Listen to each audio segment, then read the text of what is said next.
আমি এটা ব্যবহার করবো না কেমনি বলবো?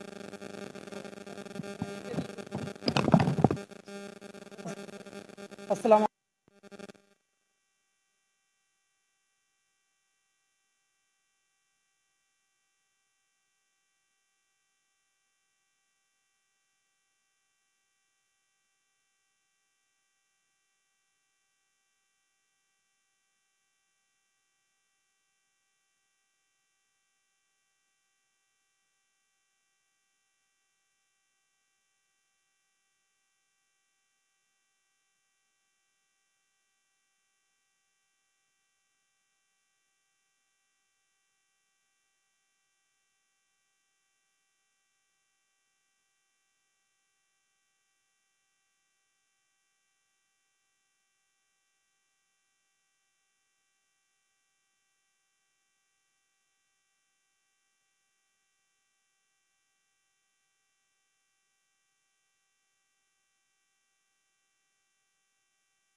বাংলাদেশের সমস্ত গণতান্ত্রিক অপরাপর দলকে নিষিদ্ধ করে বাকশাল কায়েম করেছিলেন।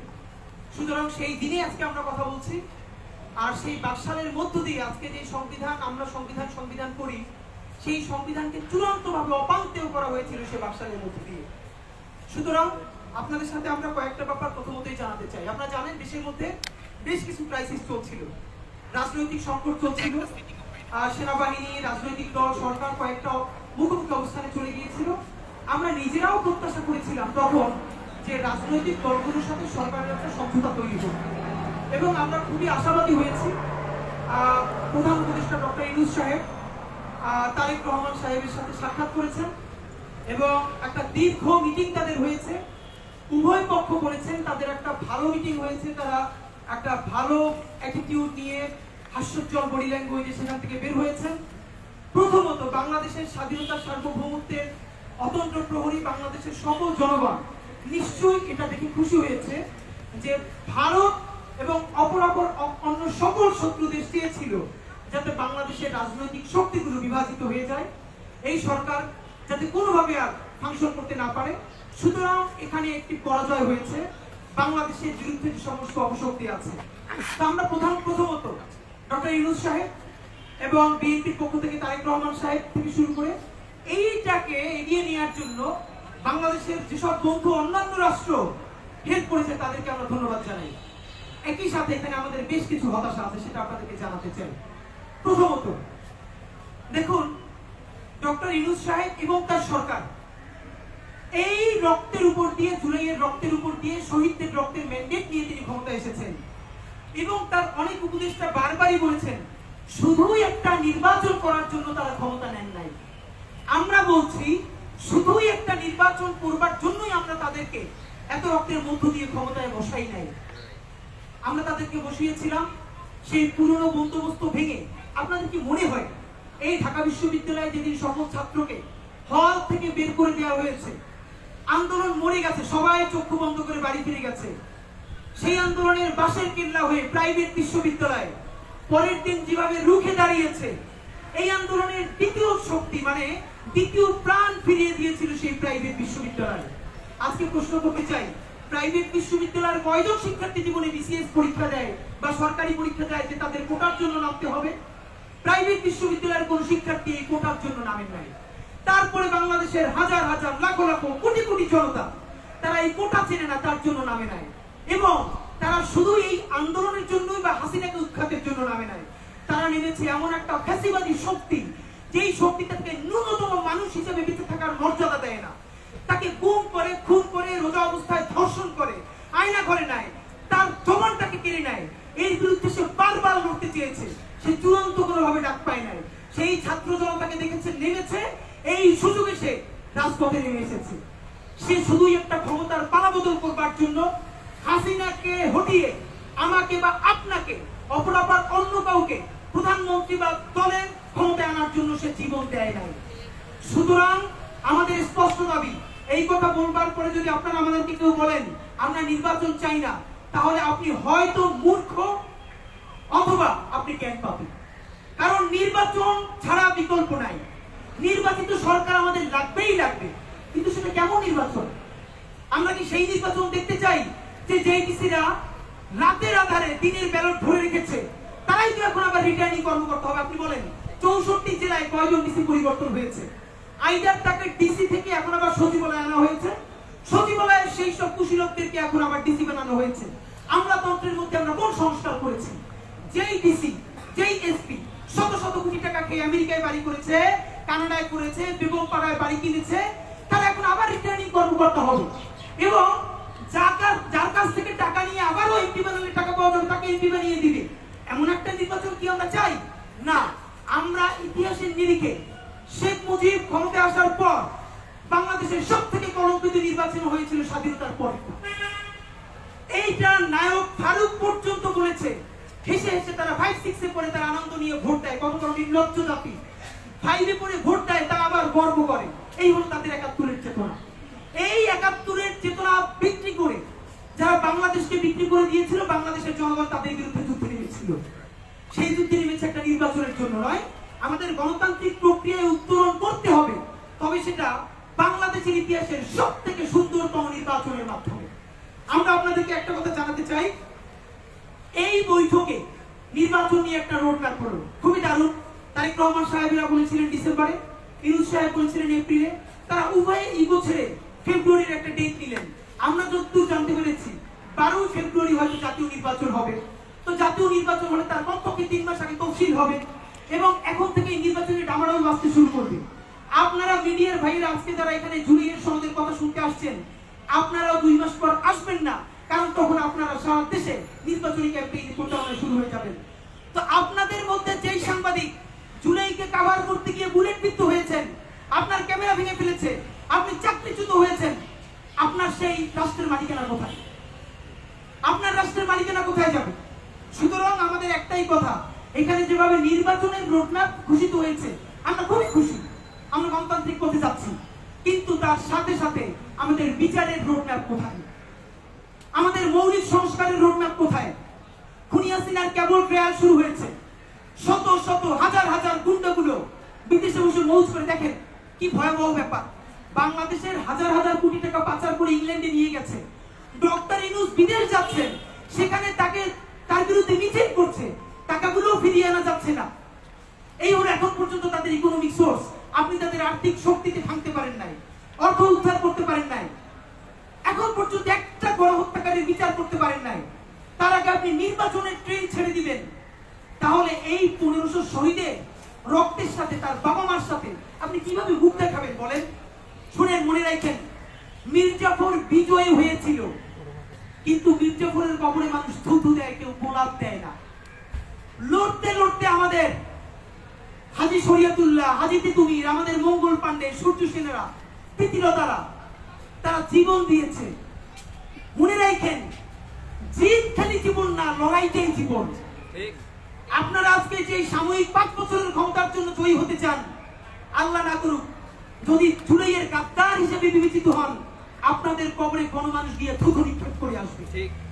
আর যদি জনতার পক্ষে থেকে লড়াই করতে করতে ভারতীয় আধিপত্যবাদের কাছে হেরেও যান, মরেও যান, আল্লাহ রাসূলে বিশ্বাস করলে শহীদ হিসেবে কবুল হবেন। যদি অন্য ধর্মের হন, সারা জীবন আপনি আমাদের প্রীতিলতা সূর্য সেনদের মতো আমাদের কাছে সেলিব্রেটেড হবেন। সুতরাং সিদ্ধান্ত নিন আপনি কার পক্ষে যাবেন। ভাইরা আমার, আপনাদেরকে একটা কথা জানাই, নির্বাচন নিয়ে কোন রোডম্যাপ যে তারিখটা হয়েছে, এমনকি এই নির্বাচন কোন পদ্ধতিতে হবে তাও বলা হয় নাই।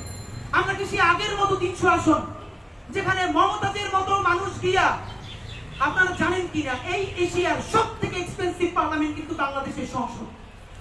ভারত এবং এমন এমন অপর সকল সংসদেও প্রতি মিনিটে এত টাকা খরচ হয় না, এর মেইনটেনেন্স কস্ট এত।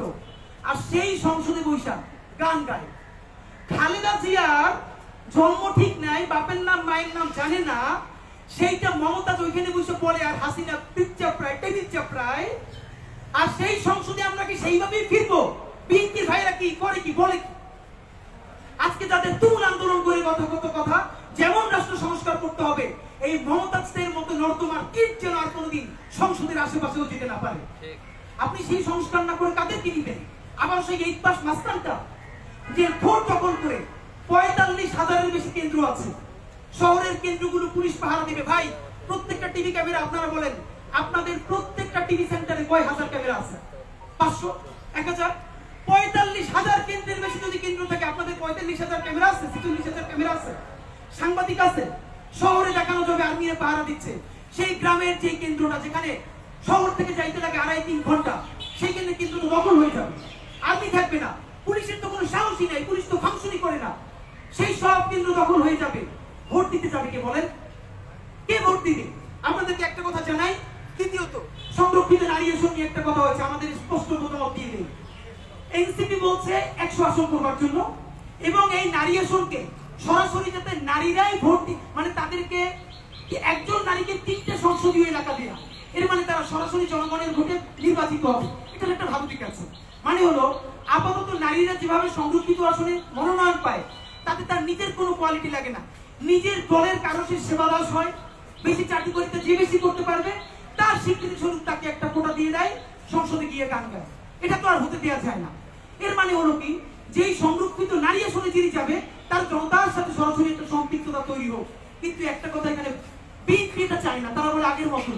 এনসিপি বলে না, তাদের 100-কে সরাসরি ভোট দেওয়া হোক, কিন্তু দুটোর মধ্যে দুটো ক্রাইসিস আছে। বিএনপি যেটা বলে সেটা তো পুরনো বন্দোবস্ত হতেই পারে না। এনসিপি যেটা বলেছে খেয়াল করে দেখেন, তাহলে 300 আসন যদি সংরক্ষিত নারী সদস্য হয় 100, তাহলে একজন নারীর এগেইনস্টে 3টা কনস্টিটিউয়েন্সি পড়বে।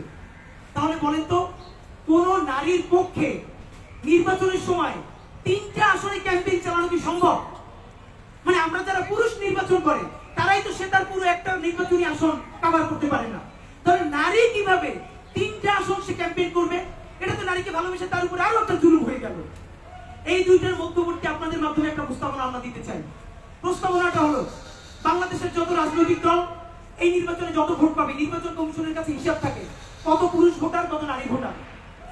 ভোটের শেষে নির্বাচন কমিশন ঘোষণা করবে যে এই নির্বাচনে বিএনপি নারী ভোটারদের 40% পেয়েছে, জামাত 20% পেয়েছে, এনসিপি 10% পেয়েছে। এর মানে পুরো জাতীয় নির্বাচনে নারী ভোটারদের সংখ্যা যেই দল যত পাবে তার অনুপাতে সে সংসদে নারী আসন পাবে। তাহলে লাভ হবে দুইটা। একে হলো, তখন নারী নিজে তার একটা এজেন্সিশিপ তৈরি হবে। ও, আমি যে ভোটটা দিচ্ছি এটার একটা স্পেশাল দাম আছে, কারণ নারীদের ভোটের উপরেই নির্ভর করবে প্রত্যেকটা রাজনৈতিক দল সংসদে কতগুলো নারী আসন পাবে। নাম্বার 1। নাম্বার 2, এই যে আমরা অনেকের ব্যাপারে ইসলামী দলগুলোর ব্যাপারে বলি কি, তারা নারীদের কাছে যায় না, নারীদেরকে গুরুত্ব দেয় না, কিন্তু বাংলাদেশের রাজনীতিতে নারীকে তো সামনে লাগবে। Very good. এই পলিটিক্সটাই যদি আমরা সবাই মিলে করতে পারি যে প্রতিটা দল যত পার্সেন্ট নারীর ভোট পাবে সেই ভোটের অনুপাতে সে সংরক্ষিত আসন পাবে মহিলাদের, তাহলে দেখবেন আগামীকালকে সুরসুর করে জামাতে ইসলামী, ইসলামী আন্দোলন, খেলাফত মজলিস, অপরাপর সকল ইসলামী দলগুলো নারীদেরকে নিয়ে রাজনীতি করতে বাধ্য হবে এবং নারীদেরকে স্টেক দিতে বাধ্য হবে। সুতরাং আমরা এটা আপনাদেরকে বলে রাখলাম। ফাইনালি আপনাদের সাথে আমরা যেটা বলতে চাই, যদি এবং আমরা বলেছিলাম যে একটা উচ্চ কক্ষ হবে, নিম্ন কক্ষ হবে। নিম্ন কক্ষে সাধারণ ভোট হবে, উচ্চ কক্ষে একটা আনুপাতিক হারে হোক, যেভাবে হোক আপনারা ঠিক করে নেন। তো যদি কোনো উচ্চ কক্ষ না হয়, আগের মতো 300 সংসদে ভোট হয়ে যায়, সেই পাড়ার মাস্তানটা যারা দেখলে মানুষ ভয় পায়, সে আবার সাংসদ হয়ে সংসদ সদস্য হয়ে এলাকায় ফিরে যায়, তাহলে এই অভ্যুত্থানের কামটা কি আমারে বলেন? এবং বাংলাদেশের বড় রাজনৈতিক দলগুলো, বিশেষ করে বিএনপির কিছু ভাইয়েরা, তারা বিএনপির না শহীদ জিয়ার বিএনপি করে, না তারা খালেদা জিয়ার বিএনপি করে, তারা ভারতের বিএনপি করতে চায়। তারা ঘুরে ফিরে সেই পুরনো বন্দোবস্তের উপরে থাকতে চায়। আপনাদেরকে একটা কথা মনে করাই যায়, আমাদেরকে বিএনপির শত্রু হিসেবে চিহ্নিত করতে চায়। বাংলাদেশ প্রশ্নে বিএনপি যতখানি বাংলাদেশের, আমরা ততখানি বিএনপির পক্ষে। আমাদের যে আমরা বিএনপির মাখন খাই না, না খেয়েই আমরা বিএনপিকে ভালোবেসে সমালোচনা করি, বিনিময়ে বিএনপি সূত্র হয়েছে কিনা দুইটা প্রমাণ করি। আপনাদের সামনে বসে দুদু ভাইয়ের সমালোচনা করেছি, বিএনপি তাকে শোকজ করেছে না? এরকম অনেকগুলো ঘটনা আছে, ভালোবেসে সমালোচনা করেছে এবং তারা সূত্র নিয়েছে। প্রেসার গ্রুপ হিসেবে তো এটাই আমাদের দায়িত্ব। আপনারা কি চান, প্রেসার গ্রুপ ইয়া হিসেবে রাত্রিরে আপনাদের কাছ থেকে খাম নিয়ে আসবো আর এখানে সংবাদ সম্মেলনে এসে চুমু খাবো? তাহলে আমরা কি সেই প্রেসার গ্রুপ? আপনাদের কাছে স্পষ্ট বলতে চাই, এই নির্বাচনে ভোটার কারা আপনারা সাংবাদিক বন্ধুরা ভালো করে জানার কথা। এখন পর্যন্ত হালনাগাদ হয় নাই। 2018 নির্বাচনে যে হালনাগাদ হয়েছে তাতে টোটাল ভোটের 18 থেকে 29 জনের বয়স, এটা খুব মনে রাখা দরকার আমাদের। বিএনপি, জামাত ইসলামী, অপরাপর রাজনৈতিক দল, আপনাদেরকে আমরা এখন হুমকি দিব, মনে রাখবেন এই জুলাই গণ অভ্যুত্থান রাজনৈতিক দল সাথে ছিল, কোনো রাজনৈতিক দলের নেতৃত্ব হয় নাই। ছাত্ররা মাঠে নেমেছে আর বাংলাদেশের মানুষ নিজেই আন্দোলন করেছে। আন্দোলনের নেতৃত্বে ছিল তরুণরা, যাদের বয়স মূলত 18 থেকে 29 প্রধানত। বর্তমানে বাংলাদেশের ভোটারদের মধ্যে 18 থেকে 29 এই বয়স সীমা ভোটার হলো 3,62,00,000। আপনাদেরকে মনে করিয়ে দেই, বর্তমানে বাংলাদেশে ভোটার তালিকায় যেটা হালনাগাদ হবে সেই অনুযায়ী কাছাকাছি, একদম কনফ্লিক্ট ফিগার বলছি না, ভোটারের মধ্যে 18 থেকে 29 বছর এই বয়স সীমার মধ্যে ভোটার হলো 3,62,00,000, মানে পুরো ভোটের 33%, মানে 3 ভাগের 1 ভাগ। আরেকটু যদি বাড়াই বলি, এখন বর্তমানে যারা সংস্কার চায়, যারা আগের পুরনো ফ্যাসিবাদ চায় না, দেখবেন এরা ম্যাক্সিমাম 40-এর নিচের বয়সের মানুষ। 40-এর উপরে যাদের বয়স হয়েছে তারা চ্যালেঞ্জ নিতে ভয় পায়, তারা আগের অসততার মধ্যে ডুবে থাকতে চায়। 18 থেকে 40 বছর যারা সংস্কার চায়, এদের ভোটার সংখ্যা 7,15,00,000। আপনাদেরকে মনে করিয়ে দেই, 18 থেকে 40 যারা তরুণ এবং তরুণের পরে যুবক, যারা সংস্কার চায়, নতুন দেশ চায়, স্বাধীনতা সার্বভৌমত্ব চায়, ভোটার সংখ্যায় তারা 7,15,00,000, এর মানে পুরো ভোটের 55%। এবার আপনাদেরকে মনে করিয়ে দেই, লাখ লাখ মানুষ নিয়ে বিএনপি মিছিল করে, জামাত শোডাউন করে। শুনেন, আপনারা যখন মিছিল ডাকেন উপজেলা ইউনিয়ন থেকে শুরু করে ঢাকা এসে হয়ে যায়, কিন্তু এইটাই কিন্তু সারা বাংলাদেশের 18 কোটি জনগণ না। 18 কোটি কিন্তু জনগণ সেই যে এখন অফিস করে, আপনার ইলেকশন আসে না, কিছু দেখে না, এই সংবাদ সম্মেলনটা দেখে। ভোটের নির্বাচন হইলে যদি ভোটের সুষ্ঠু পরিবেশ হয়, জায়গা মতো গিয়ে ভোটটা দিয়ে দিবে। আর যদি দেখে আগের মতো নির্বাচন হয়, ভোটের কপালে ঝাড়ু মাইরা অফিস করে বসে থাকবে। কেমন নির্বাচন চান? আওয়ামী লীগের মতো একটা নির্বাচন? খালি যারা বিএনপি করে, খালি যারা জামাত করে, খালি যারা ইসলামী আন্দোলন করে, আপনারা রাজনৈতিক কর্মী নিয়ে গিয়ে ভোট দিয়ে একটা দল বানাই ফেলবেন, করেন। তাহলে এই যে 55% যাদের কথা বললাম, এরা কেউ আপনাদেরকে ভোটও দিতে যাবে না, কেন্দ্রেও যাবে না। আর যদি চান না, এই ভোট দেওয়ার জন্য প্রবাসীরা মুখেই আছে, প্রবাসীরা ভোট দিতে চায়। অনেক প্রবাসী বন্ধুরা আমাদেরকে বলেছে, দেশে ভালো ইলেকশন হলে ইলেকশনকে সেলিব্রেট করার জন্য পরিবার নিয়ে বাড়ি ফিরবে, যারা 15 বছরও বাড়ি ফিরে নাই। সেরকম উদযাপনের নির্বাচন যদি করতে চান, তাহলে এই সকল মানুষকে নিতে হবে। তাহলে কি করতে হবে? সেই নির্বাচনের আগে আপনাকে নির্বাচনের রোডম্যাপ ঠিক করতে হবে। পুলিশ, আর্মি, তারা প্রত্যেকটা কেন্দ্র সঠিকভাবে পাহারা দিতে পারবে কিনা, কেউ ভোট দিতে গেলে তার ভোটটা চেক করে কোন মার্কায় দিচ্ছে সেটা নিশ্চিত করতে পারবে কিনা। সুতরাং নির্বাচনের সংস্কার করতে হবে। অনেকে বলে এই বর্তমান নির্বাচন কমিশন সরাই ফেলেন। শুধু কমিশন সরাই ফেললে কিছু হবে না, আমল পরিবর্তন করতে হবে। এই কথা বলে আপনাদেরকে শুধু মনে করাই দিলাম, যদি নির্বাচন কোন ধরনের বিচার এবং মৌলিক সংস্কার ছাড়াই নির্বাচন করা হয়, এবং ডক্টর ইউনূস সাহেব যদি সেই নির্বাচনকালীন সরকারের দায়িত্ব পালন করেন, তাকে বলা হয়েছে বিএনপি তাকে সরকারে আসলে তাকে হয়তো রাষ্ট্রপতি বানাবেন। আমরা অ্যাপ্রিসিয়েট করি, ডক্টর ইউনূসের মতো একটা অ্যাসেট বাংলাদেশের পক্ষে কাজ করুক, এটা সবার জন্য সম্মাননা। কিন্তু সেটা যদি নির্বাচনের আগে বিচার না করে, নির্বাচনের আগে যদি সংস্কার, মৌলিক সংস্কার না করে, আপনি বিএনপির সাথে এই কথা বলে তাদের সাথে যোগ দিয়ে নির্বাচনকালীন দায়িত্ব পালন করেন, যেভাবে মাথার তাজ বানিয়ে রেখেছিলাম, আমরাই আপনাকে ইতিহাসের শ্রেষ্ঠতম গাদ্দার ঘোষণা করবো। মনে রাখবেন, আপনার জীবনে কোনো কিছুর প্রাপ্তির অভাব নাই। তরুণদের কাছ থেকে, শহীদদের মায়েদের কাছ থেকে, শহীদদের সন্তানের কাছ থেকে জুলাইয়ের গাদ্দার হিসেবে বিবেচিত হয়ে কবরে যাইেন না। আল্লাহর ওয়াস্তে আপনার হাতে পায়ে ধরে উঠুন। বিএনপির ভাইরা, যেই শহীদ জিয়া বাকশালের পর নতুন গণতন্ত্র ফিরে আনছে, যেই খালেদা জিয়া 91-তে শুধু ভারত বাংলাদেশ নিয়ে যাবে এই সত্য কথা বইলা তুমুল ভোটে নির্বাচিত হয়েছে, সেই জিয়ার দল, সেই খালেদা জিয়ার দল বিএনপি আজকে সংস্কারের পক্ষে যদি কথা না বলে, আজকে বিচারের পক্ষে বড় মিছিলটা না করে, তাহলে আমরা সেই বিএনপিকে বলতে চাই, মনে রাখেন, অভ্যুত্থান শুরু হয়েছে, অভ্যুত্থান শেষ হয় না। দায়িত্ব নিয়ে বলি, ছোট মানুষ হিসেবে বেঁচে থাকবো কিনা জানি না, যদি বিচার না করে, মৌলিক সংস্কার না করে নির্বাচন করে ফেলা হয়, মনে রাখেন আগামী 3 বছর 5 বছর বা 10 বছর সামটাইম যে কোনো একটা সময় দেশে চূড়ান্ত একটা গণ অভ্যুত্থান হবে। সেই গণ অভ্যুত্থানের নেতৃত্ব দিবে এই হাজার হাজার শহীদের বাবা মায়েরা, আহত যোদ্ধারা এবং আমাদের মতো যাদের হৃদয়ে রক্তক্ষরণ হয়েছে কোটি কোটি জনগণ, যারা বিএনপিও করে না, জামাতও করে না, কোন দল করে না, তারা খালি বাংলাদেশ করে। আর আমার আফসোস, সেই প্রতিরোধটা যদি শহীদ জিয়ার দল এবং খালেদা জিয়ার দল বিএনপি যদি জনতার প্রতিরোধের মুখে পড়ে, আমাদের আফসোসের শেষ নাই। বিএনপি পায়ে ধরে বলি, জনতার প্রতিরোধের মুখে শিকার হইেন না। আওয়ামী লীগের চেয়ে বেশি শক্তি কোনোদিন বিএনপির নাই। বিএনপির শক্তি খালি মানুষের ভালোবাসা।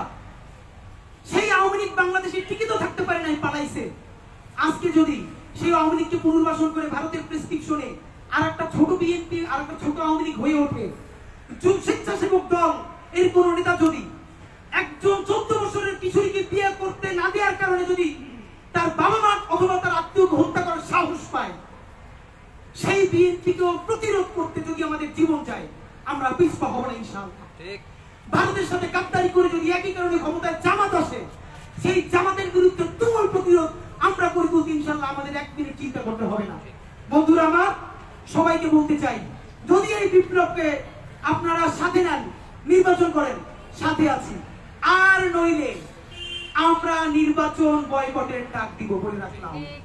কেমন না, নির্বাচন কেন্দ্রে হামলা করব, সামনেও গিয়ে দাঁড়াবো না। এই যে 7,55,00,000, এদের মধ্যে কত পার্সেন্ট আপনাদের বিএনপি বা জামাতের? সর্বোচ্চ 5% যারা অ্যাক্টিভলি বিএনপি বা জামাত করে। 1 কোটি, তবুও তো 5 কোটি। এই 5 কোটি মানুষ ক্ষোভে, দুঃখে, অভিমানে কেউ কেন্দ্রে যাবে না। নিজেদের নিজের কেন্দ্র নিজেরা করবেন, নিজেরা খাবেন। এই 5 কোটি মানুষ পরবর্তী বিপ্লব অভ্যুত্থানের প্রস্তুতি নেবে ইনশাআল্লাহ। এবার আপনাদেরকে আমরা জুলাই ঘোষণাপত্রে আমাদের স্পেসিফিক 13টা দফা আছে।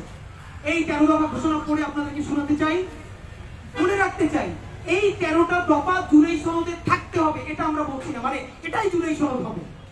এই 13 দফার নিরিখে সরকারকে জুলাই সনদ প্রণয়ন করতে হবে এবং ঘোষণা করতে হবে। যদি সে ঘোষণা আগামী 25শে জুনের মধ্যে না করে, তাহলে আমরা সবার শেষে কর্মসূচি ঘোষণা করব। আমি বাংলাদেশের জুলাই জনতা এবং ছাত্র জনতার পক্ষ থেকে জুলাই সনদের বিষয়বস্তুকে ইনকিলাব মঞ্চের প্রস্তাবনা ঘোষণা করছি। 1, 1947, 1971 এবং 2024-এর ঐতিহাসিক সংগ্রাম ও এই সংগ্রামে জীবন দেয়া সকল শহীদদেরকে এই সনদে রাষ্ট্রের বীর সন্তান হিসেবে ঘোষণা করতে হবে। অনেকেই 24 আর 71-কে মুখোমুখি করতে চায়, এর চেয়ে বদমাইশি আর কিছু নাই। 47 আমাদের প্রথম আজাদী, পাকিস্তানের প্রতারণার কারণে রাষ্ট্র বানাতে পারি নাই। 71 আমাদের ঐতিহাসিক বিজয়, ভারত এবং আওয়ামী লীগের প্রতারণার কারণে রাষ্ট্র বানাতে পারি নাই। চূড়ান্ত বিজয় আমাদের 24 হয়েছে, আমরা এবার ইনশাআল্লাহ রাষ্ট্র বানাবো। 2, যে সকল জুলাই যোদ্ধাদের স্থায়ীভাবে অঙ্গহানি ঘটেছে, তাদেরকে স্থায়ী পুনর্বাসনের ব্যবস্থা করতে হবে। আমরা আবারও বলছি, স্থায়ীভাবে অঙ্গহানি যাদের হয়েছে তাদের পুনর্বাসন করতে হবে। 3, ফ্যাসিবাদী আমলে সংগঠিত 2014, 2018 এবং 2024 এই 3 ভোটারবিহীন অবৈধ নির্বাচনকে বাতিল করে তৎকালীন নির্বাচন কমিশনের সকল সদস্য ও সংশ্লিষ্ট অন্যান্য দোষীদেরকে অতি দ্রুত বিচারের মুখোমুখি করতে হবে।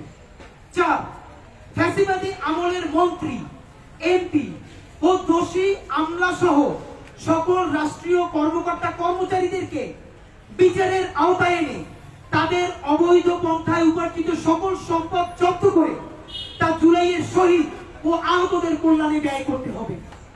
5, দেশের স্বাধীনতা, সার্বভৌমত্ব, অখণ্ডতা ও মর্যাদা রক্ষার প্রশ্নে ভারতীয় আধিপত্যবাদ সহ সকল আগ্রাসনের বিরুদ্ধে বাংলাদেশ প্রশ্নে ঐক্যবদ্ধ সকল রাজনৈতিক দল ও শক্তিসমূহকে দৃঢ় অবস্থান ঘোষণা করতে হবে। 6, রাষ্ট্রযন্ত্র কর্তৃক সংঘটিত জুলাই, পিলখানা ও শাপলা গণহত্যার বিচার নিশ্চিত করে এই গণহত্যার সাথে জড়িত দেশি বিদেশি সকল অপশক্তিকে চিহ্নিত করতে হবে।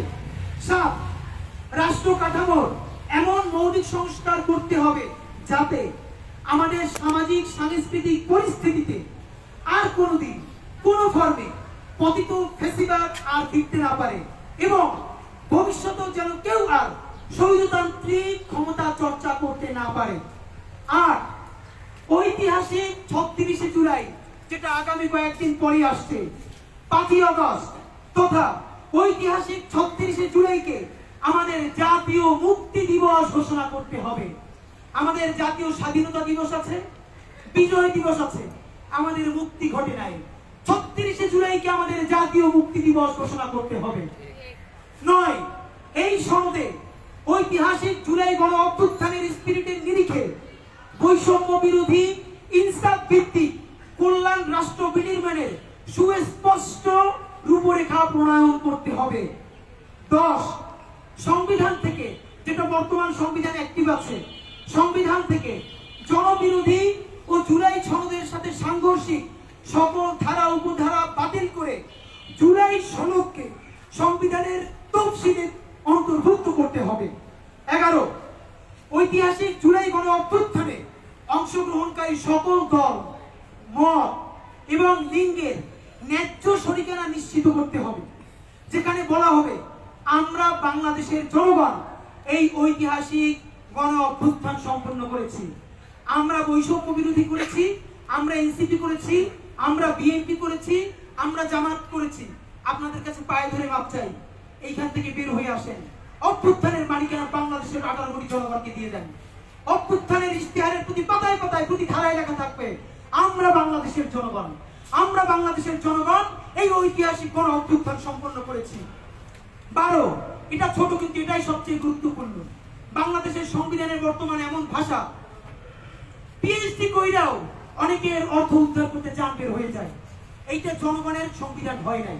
আমেরিকার সংবিধান পড়ে পাতলা, ছোট, ট্যাক্সি ড্রাইভারও করতে পারে। সুতরাং যেই গণ অভ্যুত্থান রিকশাওয়ালা করেছে, ভ্যানওয়ালা করেছে, সবজিওয়ালা করেছে, সেই অভ্যুত্থানের সনদ তাকেও পড়ে বুঝতে পারতে হবে।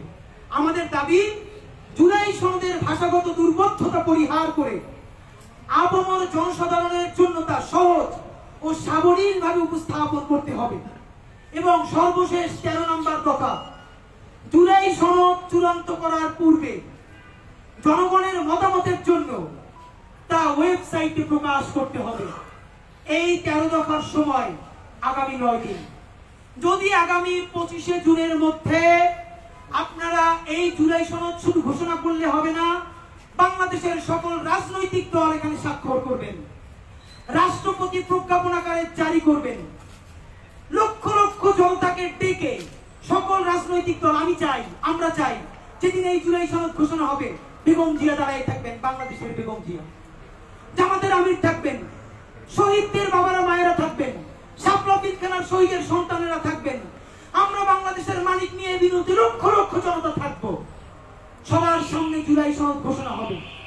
সকল রাজনৈতিক দল এই লক্ষ কোটি মানুষের সামনে স্বাক্ষর করবেন, ওয়াদা করবেন, কোনোদিন গাদ্দারি করবেন না, রাষ্ট্রপতি স্বাক্ষর করবেন এবং সংসদ অ্যাক্টিভ হওয়ার সাথে সাথে প্রথম সংশোধনীকেই জুলাই সনদকে স্বীকৃতি দিয়ে তফসিলের মধ্যে অন্তর্ভুক্ত করতে হবে।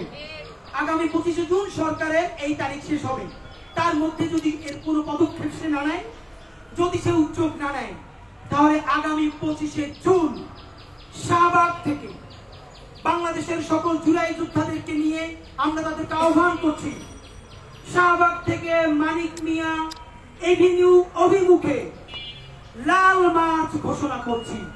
আমাদের লাল জুলাই চলে এসেছে, রক্তের মাস চলে এসেছে। সুতরাং লাল জুলাইয়ের আগে জুলাই সনদের জন্য আগামী 25শে জুন শাহবাগ থেকে বিকেল 4টায় মানিক মিয়া এভিনিউ অভিমুখে জুলাই সনদ আদায়ের জন্য লাল মার্চ ঘোষণা করছি। বাংলাদেশের সকল স্বাধীনতা সার্বভৌমত্বের পক্ষের শক্তিকে আমাদের লাল মার্চে অংশগ্রহণ করে জুলাই সনদ আদায়ের আহ্বান জানাচ্ছি। বাংলাদেশ জিন্দাবাদ, ইনকিলাব জিন্দাবাদ। কারো প্লিজ কোন প্রশ্ন থাকলে বলুন।